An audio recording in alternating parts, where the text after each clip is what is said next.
Hi, welcome back to my channel. So I thought I'd do like a little part 2 to yesterday, considering my camera just randomly turned off as it ran out of battery. And I was talking about like working with universal contrast in ways to navigate this astrological era. And I feel like I've just watched someone that documents his spiritual awakening on YouTube, and I thought he kind of was talking about something that I found really interesting in terms of shadow elements. So obviously this will look like different for everyone, and I don't know, I wasn't even going to make this video originally because I was like, I feel like loads of my shorts and stuff have been surrounding going through my shadow elements, but I think in alignment with any other like information that I've made on this channel, like to look to yourself rather than your experiences solely is always going to be a more like an important way to tune into yourself, because the fact is, like, I think the good thing I feel like as well around looking at it on a conscious level is like it's harder, I think, when you do conscious level work to confuse your generational trauma with your own personal belief system. And usually when you embody your shadow, it creates this like golden self, like this golden aura, like when you can integrate that, because in essence it's the idea that like you're harboring excess darkness and therefore you can't meet like you genuinely do feel better about yourself and you can work in a more like high vibrational energy, I think. But it's like, apparently, like, you interact, when I was watching this video, you interact with like aspects of like your survival aspects, and I think this is like,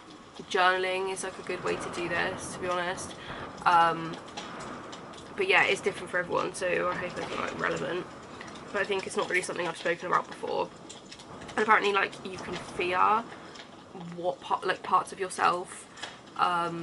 but I think it's also, I think it's a level that, even though you can, I feel like I've definitely done a lot of elements of this myself, just like within my own time, but I've never spoken about it really like in the moment. And also I think it's important to just do ongoingly, because I think if you can change belief systems about yourself and belief systems about the world, you're innately going to change belief systems about yourself. And so that might bring up either like a new shadow aspect, or like it might like look at an old shadow aspect and be like, well, really, maybe I wasn't sort of like taking full accountability for this. And what's interesting as well, just, I don't know how much it's going to feed into this, is the fact that when my camera shut down on my last video, which I was watching a minute ago, was the fact that I started talking about Pisces, which was our last astrological era before like 2020 or so, really, even though it's been like a long time transitioning, but really like a lot of things changed in sort of human being interaction in 2020, people often say. And I think a lot of people who haven't like really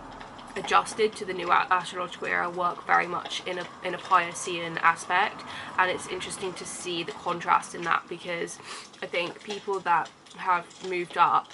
and are working in Aquarius are very much more able to like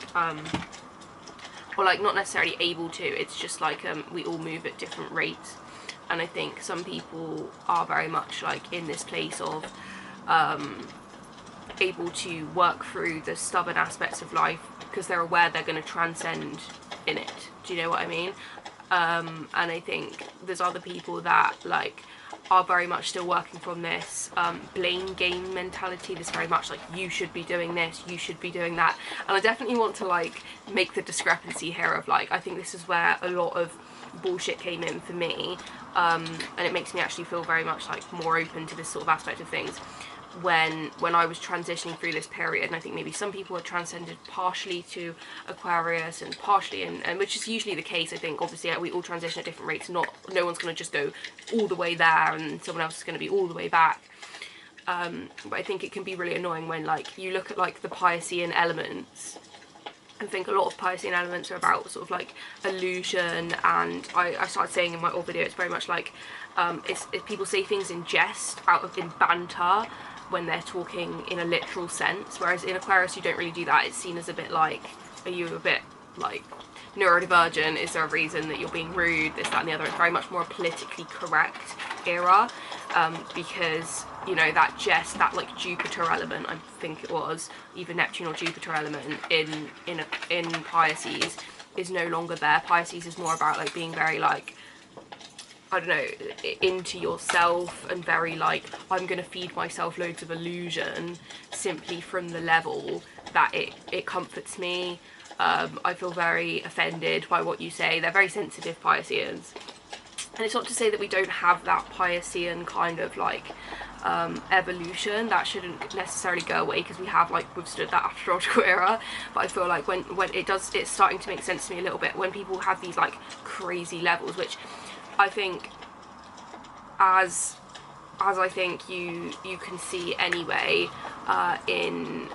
people, as I say, just because like this like eccentricity, there's a lot of eccentricity involved in Aquarius, but I think the difference there is eccentricity versus like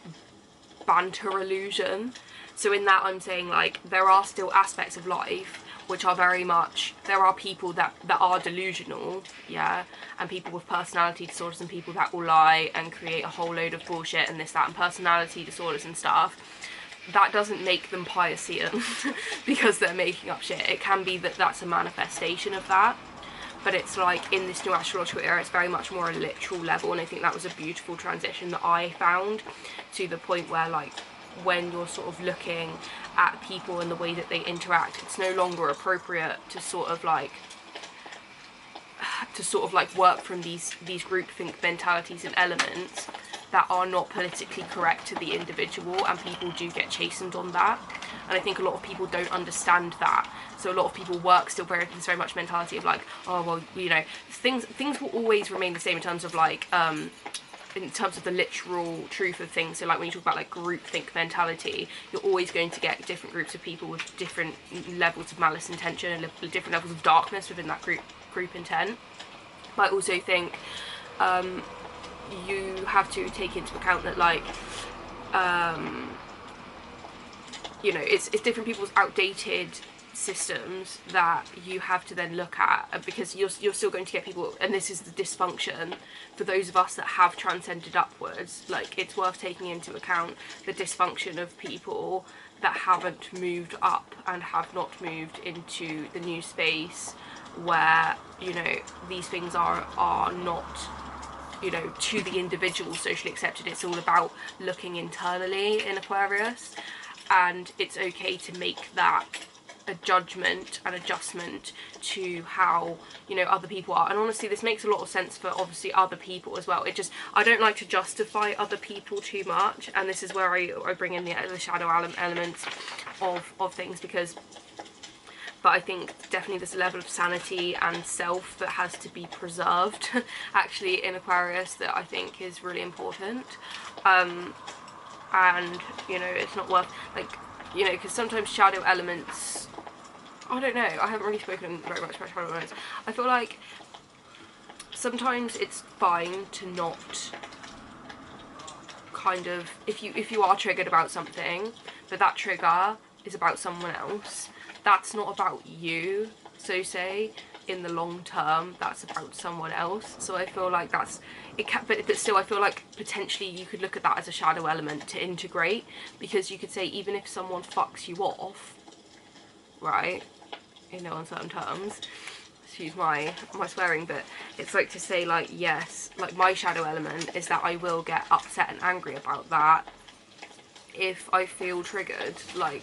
and that's, but then it's worth like integrating that, because even then it's just like, that's normal. It's healthy to feel triggered about something if you're triggered, and people are going out their way, which many people will, to trigger you. Especially if you don't perceive that you've done anything to bother them, because a lot of people will try and do things that are annoying and be irritated by themselves, and therefore try and irritate other people just from a level of like restlessness and incapacity to handle your own emotions. Of course that's going to be annoying, and actually to integrate that, it brings you more strength, and actually people will meet you on that level. And people, you know, because I think sometimes as well, I think it comes from an inner child level. If you've been neglected and traumatized as a child, I think it's quite normal, I suppose, to have your inner child feel very much in this space of like, I can't